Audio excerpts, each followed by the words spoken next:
muri Nijeriya abantu 20 bemejwe ko bapfiriye mu nyubako y'ishuri yaguye mu mujyi wa Lagos kuwa gatatu, abenshi muri bo barabana.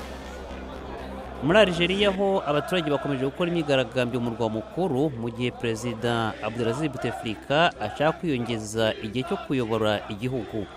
Minisitiri w'intebe wa Sudani ejo kuwa kane yarahije abaminisitiri bashya biganjemo abatsimbaraye cyane kuri Perezida Omar al-Bashir ugikomeye ku butegetsi bwe nyuma y'amezi 3 y'imigaragambyo imurwanya.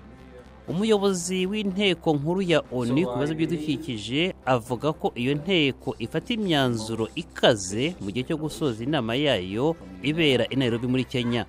Tukivuga kandi kuri inama yo muri Kenya, abanyeshuri bakoze imigaragambyo mu ishyamba rya Karura i Nairobi mu rwego rwo kotsa igitutu abayobozi b'isi ngo bashyireho ingamba zifatika zo kurengera ibidukikije.